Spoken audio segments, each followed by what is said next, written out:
암호화폐 정보를 전달해드리는 닥터 비트맨입니다. 평일의 시작 월요일도 슬슬 마무리되고 있습니다. 어떻게 오늘 하루 잘 보내셨나요? 주말을 보내고 맞이하는 월요일엔 항상 힘들기만 한데요. 오늘 하루도 너무나 고생 많으셨습니다. 지난 일요일까지 진행이 되었던 암호화폐 시장의 하락에 많은 투자자분들의 안타까움이 여기까지 들려오는 것 같습니다. 그래도 오늘은 만족할 만큼은 아니지만 회복의 분위기를 띠고 있어 다행인 것 같은데요. 오늘 하루 남은 시간도 행복하게 보내시길 바랍니다. 면서 월요일의 마무리는 과연 어떠한 소식들이 반겨주게 될지 한번 보도록 하겠습니다. 비트코인의 가격이 전고점을 넘어 최대 67,000달러까지 터치를 한 후 가파른 조정세를 보이며 62,000달러 부근에서 움직이고 있는 상황 속 시장에 대해서 많은 이야기들이 나오고 있습니다. 참 오랜만에 암호화폐 시장에 의견을 낸 애널리스트가 나왔습니다. 지난 5월 당시 암호화폐 시장에 대해서 대대적인 조정이 올 것이라 말한 인물인데요. 바로 비트파이넥스 거래소에서 수익률 1위를 기록한 조이 007이라는 인물입니다. 과거 트위터 계정을 없앨 것이다 이야기를 하였지만 지우지 않았던 것일까요? 오랜만에 트윗이 올라왔는데 비트코인 장기 하락장에 대해서 생존 준비가 되어 있어야 한다 언급을 하고 있습니다. 추가적인 하락을 예상하고 있는 것일지 같이 한번 보도록 하겠습니다.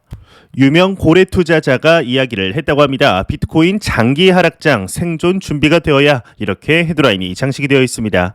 유명 비트코인 고래 투자자로 알려진 조이 007이라는 인물이 자신의 트위터를 통해 비트코인이 10만 달러를 넘어설 것이라 말하기보다는 장기적이고 깊은 하락장에서 생존할 준비가 되어 있다고 말할 수 있어야 한다라는 지적을 했다고 합니다. 그는 이어서 자신의 과거 트윗을 인용, 만약 올인한 상태로 현금을 보유하고 있지 않다면 비트코인 급락장에서 스스로를 보호할 수 있는 능력은 제로이다. 만약 비트코인 단바로 레버리지 롱 포지션을 잡고 있다면 당신은 꼬리 위험으로부터 비트코인을 보호할 수 없다 이야기를 하고 있습니다. 일단 여기서 말하는 꼬리 위험이라는 것은 거대한 일회성 사건이 자산 가치에 엄청난 영향을 줄 수 있는 리스크를 이야기를 한다고 하는데, 일단 과거를 돌이켜 보았을 때 2013년에서 15년 강세장 이후에 비트코인의 가격은 78%, 2017년에서 2018년 강세장 이후에 83%의 대규모 폭락이 찾아온 것이 사실이었습니다. 아마 과거 데이터를 보았을 때 지금의 시장 상황 또한 충분히 이 정도의 하락이 찾아올 수 있으니 조심하라는 뜻에서 언급을 한 것이 아닐까 싶은데요.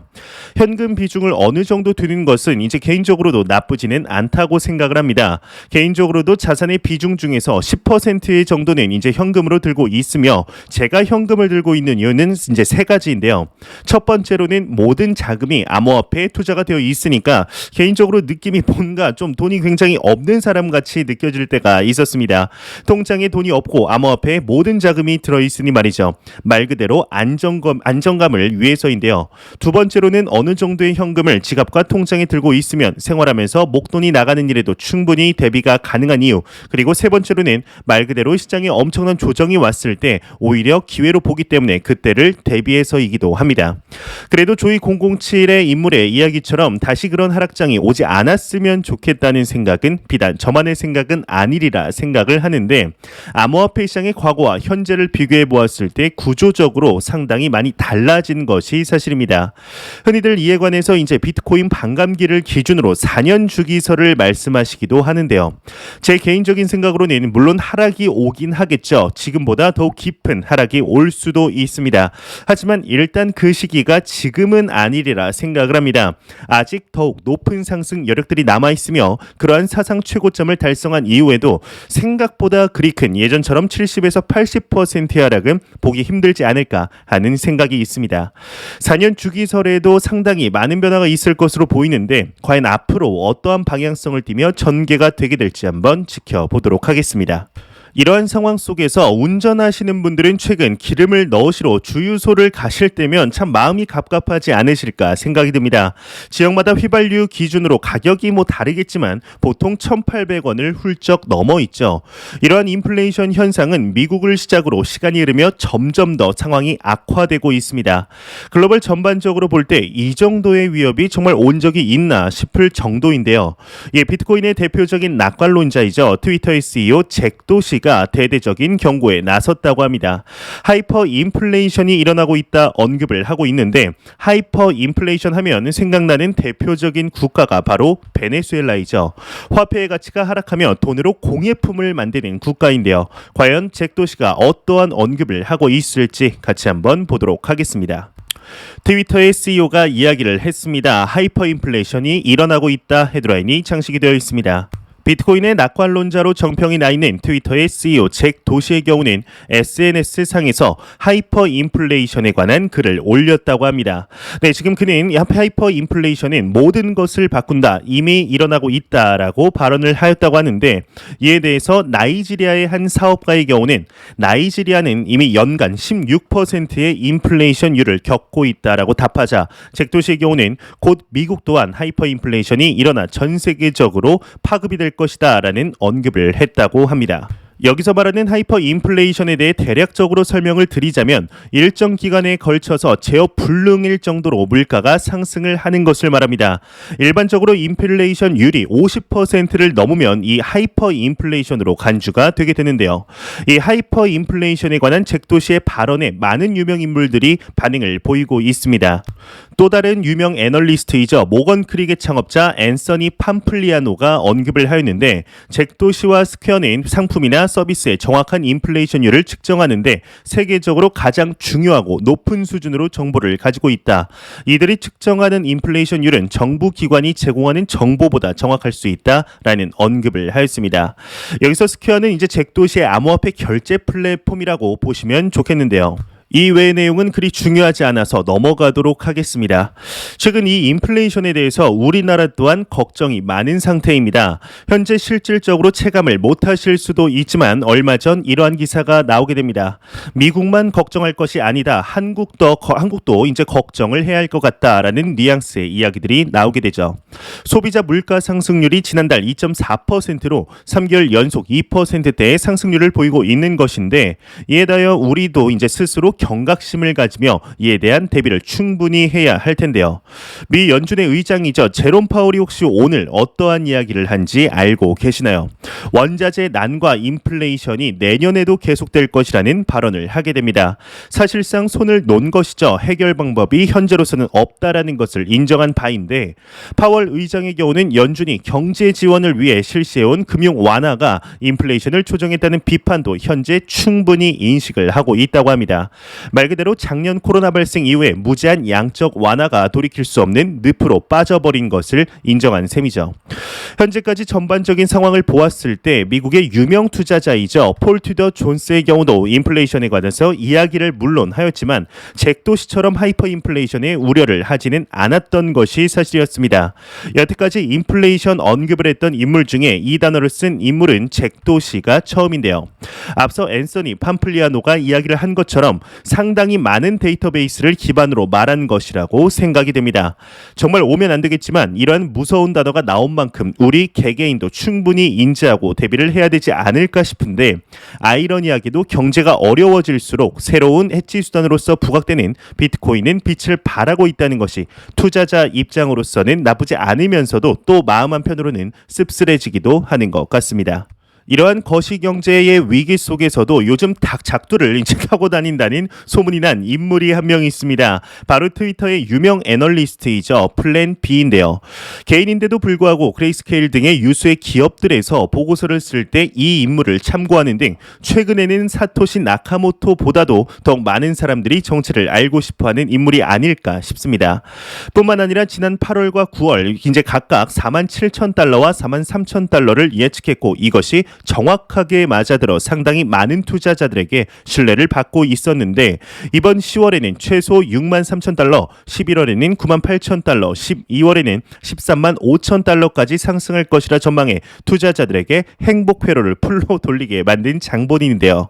예, 오늘 새로운 트윗이 올라왔습니다. 어떠한 이야기를 했을지 같이 한번 보도록 하겠습니다. 플랜 B 비트코인 올타임 하이 모드 보통 2개월 지속이 된다 헤드라인이 장식이 되어 있습니다. 70만 명 이상의 팔로워를 보유한 유명 암호화폐 애널리스트 플랜 B의 경우는 자신의 트위터를 통해 비트코인이 사상 최고가에 도달했을 때 보통 올타임 하이 모드는 일반적으로 2개월가량 지속이 되었다라는 언급을 트윗상에 올렸다고 합니다.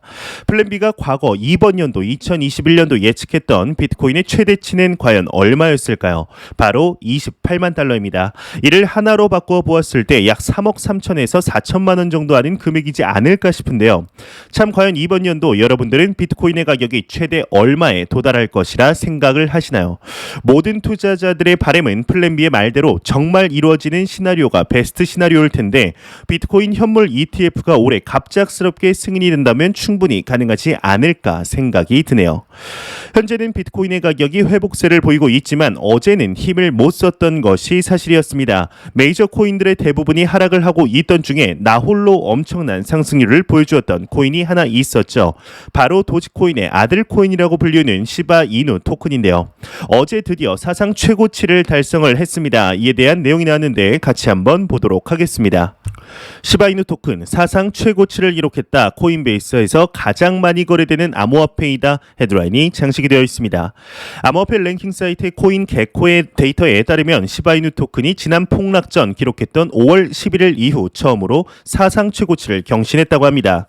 반면 도지코인은 오늘 소폭 상승하긴 했지만 최고점 대비 약 60% 하락한 상태라고 하는데 코인 마켓캡 데이터에 따르면 시바이누가 코인베이스에서 가장 많이 거래되는 암호화폐가 되었음을 보여준다고 합니다.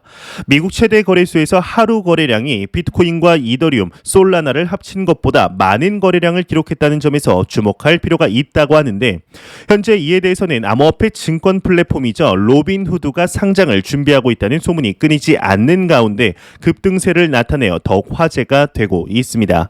로빈후드의 CEO인 블라드 테네프의 경우는 아직 이에 대해서 명확한 입장을 표명을 하지 않았는데요. 이에 추가적인 소식이 오늘 나왔습니다. 처음 들어보는데 로빈후드의 라이벌 업체라고 불리우는 기업이 있다고 합니다. 바로 퍼블릭닷컴이라고 불리우는 기업인데 여기에 시바이누 토큰이 상장이 되었다고 합니다. 내용 같이 한번 보도록 하겠습니다. 시바이누 토큰 로빈후드 경쟁 업체 퍼블릭닷컴에 상장이 되었다. 헤드라인이 장식이 되어 있습니다. 기사 내용이 그냥 좀 웃긴 것 같은데 일본 개품종의 이름을 딴 밈코인 시바이누라고 소개를 하고 있습니다. 거래 플랫폼 퍼블릭닷컴에 출시가 되었다고 공식 발표가 났는데요. 뉴욕에 본사를 둔 이 온라인 중개사는 지난 10월 초 비트코인, 이더리움, 라이트코인, 도지코인 등 알트코인들을 시작으로 암호화폐 지원을 추가했다고 하네요. 지난 상승장 당시에 도지코인의 열풍이 이제는 시바이누 토큰으로 옮겨진 것일까요? 제가 어제 캡처는 하지 못했는데 폴로닉스 거래소를 들어가 보고 깜짝 놀랐습니다. 듣도 보도 못한 밈코인들이 무려 30에서 50%대의 상승률을 보여준 것인데요. 참 이 밈코인의 가치에 대해서는 아직 제가 부족한 탓인지 정확하게 이해를 하지 못했습니다.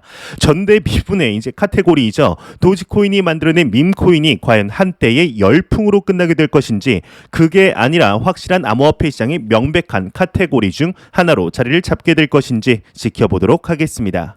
얼마 전 암호화폐 시장에 크나큰 이정표를 찍는 사건이 있었습니다. 바로 프로시어스의 비트코인 ETF 선물 ETF가 승인이 난 것인데 이를 시작으로 바네크와 발키리의 선물 ETF 또한 승인이 나며 성공적인 거래가 진행이 되고 있는 중이죠. 역대 ETF 거래량을 기록하면서 많은 사람들에게 다시 한번 비트코인의 존재를 각인시키는 기회가 되었었는데 이에 이제는 단 하나의 관문이 남은 상태입니다. 바로 선물이 아닌 현물 비트코인 ETF이죠. 이에 본인들이 가진 최대의 노력을 하는 하나의 기관이 있습니다. 바로 글로벌 1위의 비트코인 펀드를 운용하고 있는 그레이스케일인데요. 본인들이 운영하는 비트코인 투자 신탁 GBTC를 ETF로 전환시키기 위해서 20년 경력의 ETF 전문가를 영입하는 등 상당히 많은 시도를 하고 있는 중이었죠.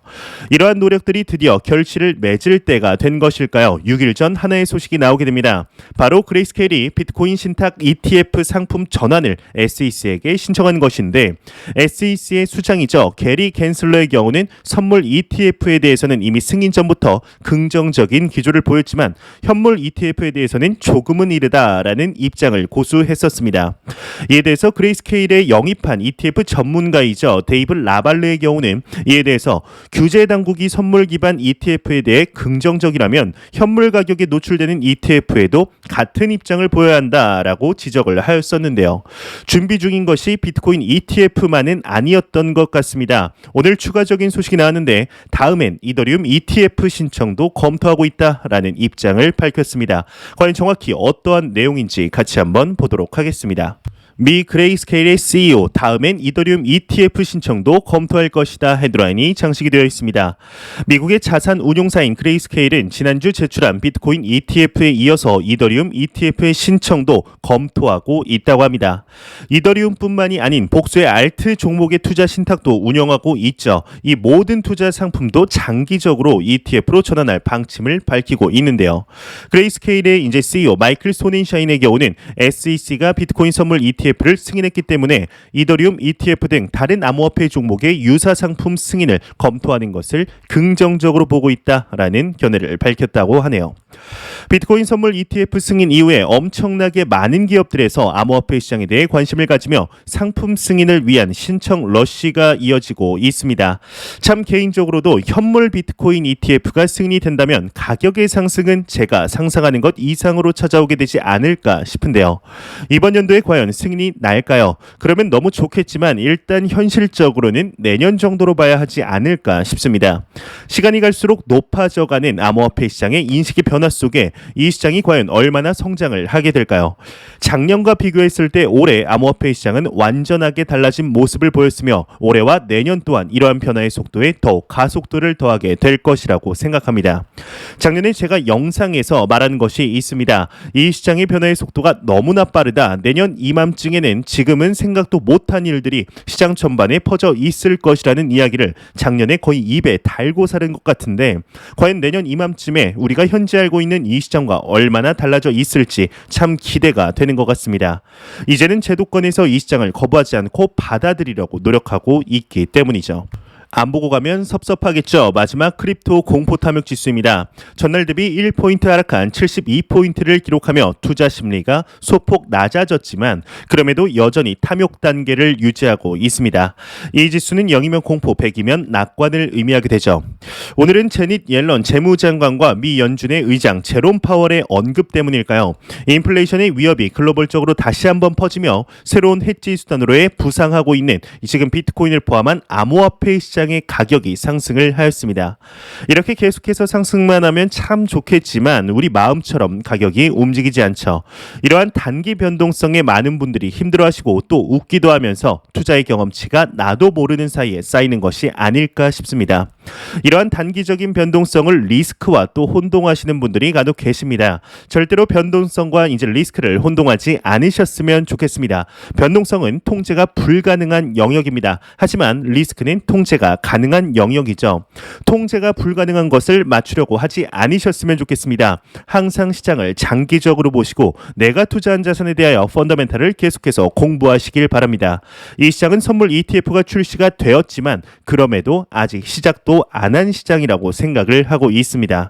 자본주의에 대해서 공부하시고 자산이 증식했을 때 본인 또한 그 자산에 걸맞는 그릇의 크기가 되어 있기를 진심으로 바라 보겠습니다. 그릇에 맞지 않은 자산은 독이며 오히려 위험이 될 수 있다는 것 꼭 기억하시길 바랍니다.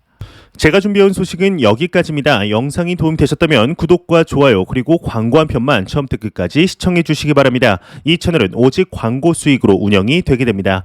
항상 영상 시청해 주시는 시청자분들, 구독자분들 너무나 감사합니다. 오늘 남은 시간도 행복하게 보내시길 바라면서 저는 더욱더 도움이 되는 영상으로 내일 찾아뵙도록 하겠습니다. 지금까지 닥터 비트맨이었습니다. 감사합니다.